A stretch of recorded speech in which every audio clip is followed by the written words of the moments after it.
Hello, bienvenue dans le Résumé. Aujourd'hui, on plonge dans un des plus grands classiques de la littérature française, le Père Goriot d'Honoré de Balzac. On commence par quelques mots sur l'auteur. Honoré de Balzac est un écrivain français du XIXe siècle. Il est l'un des maîtres du réalisme littéraire. Il aime explorer les mœurs, c'est-à-dire les manières de vivre, les luttes sociales et les ambitions individuelles. Présentation de l'œuvre. Le Père Goriot, publié en 1834-1835, est l'un des romans les plus célèbres de la comédie humaine. Qu'est-ce que c'est la comédie humaine? Eh bien, c'est un vaste projet littéraire comprenant environ 90 ouvrages, écrits entre 1829 et 1850, ça fait quand même 20 ans de boulot. Le but était de réaliser une immense fresque décrivant la société de son époque.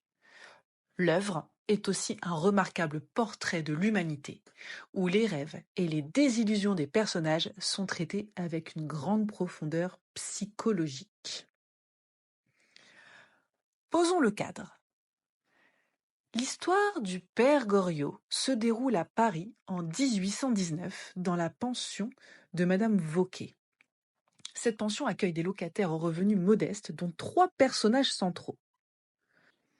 Tout d'abord, Jean-Joachim Goriot, surnommé le Père Goriot, un ancien vermicellier ayant fait fortune mais vivant désormais dans la misère. Oui, un vermicellier, c'est bien quelqu'un qui fabrique des vermicelles, comme les petites pâtes que tu mets dans la soupe. Ensuite, on a Eugène de Rastignac, un jeune provincial, étudiant en droit, très ambitieux, désireux d'entrer dans la haute société parisienne. Et puis il y a Vautrin, un pensionnaire mystérieux, cynique et manipulateur, qui s'avère être un criminel recherché sous le nom de Trompe-la-Mort. Son vrai nom est Jacques Collin. Il y a d'autres personnages plus ou moins importants dont on parlera dans le résumé. D'ailleurs, le résumé, le voici.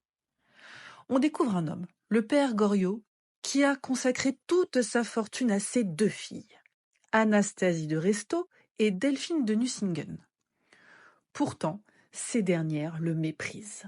Elles ne le fréquentent qu'en secret, ne cherchant qu'à obtenir son argent. La veuve Vauquet, qui tient la pension Vauquet, avait cherché à se marier avec le Père Goriot quand il était encore riche. Mais par la suite, elle s'est mise à le dénigrer et se moquer de lui. C'est d'ailleurs elle qui commence à l'appeler Père Goriot au lieu de Monsieur Goriot. Au début du roman, le Père Goriot vit dans une chambre relativement confortable, mais au fil du récit, il est contraint de déménager dans une mansarde misérable, ayant sacrifié tout son argent pour ses filles ingrates. En parallèle, on suit l'histoire d'Eugène de Rastignac. Ce jeune provincial venu tenter sa chance à Paris est fasciné par le pouvoir de l'aristocratie.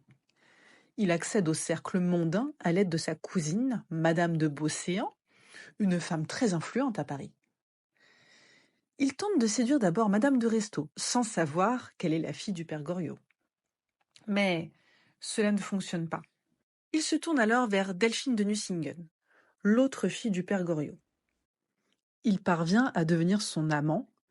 Le Père Goriot en est ravi. Il achète même un appartement pour les 2 tourtereaux dans l'espoir de voir sa fille chérie plus souvent, mais non, toujours pas.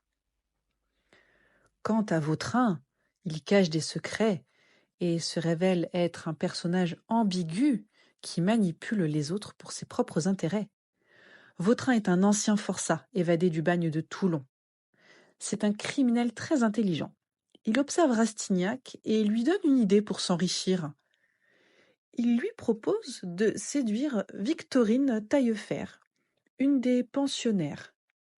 Victorine Taillefer est une jeune fille douce, mais rejetée par son père, un homme très riche qui préfère son fils. En éliminant son frère, Victorine hériterait donc d'une immense fortune et pourrait épouser Rastignac. Rastignac est bien tenté, mais il refuse d'être associé à un meurtre. Peu après, la police arrête Vautrin. Il a été dénoncé par une pensionnaire qui a vu son tatouage sur son épaule, un tatouage qui prouvait qu'il avait été condamné au bagne. Pendant ce temps, le père Goriot tombe gravement malade. Malgré son amour aveugle pour ses 2 filles, celles-ci ne viennent même pas à son chevet lorsqu'il agonise.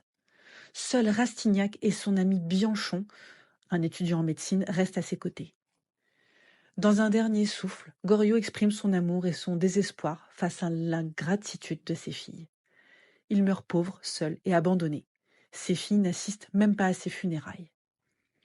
Après l'enterrement misérable du père Goriot, Rastignac, amer mais déterminé, contemple Paris et lance ce célèbre défi.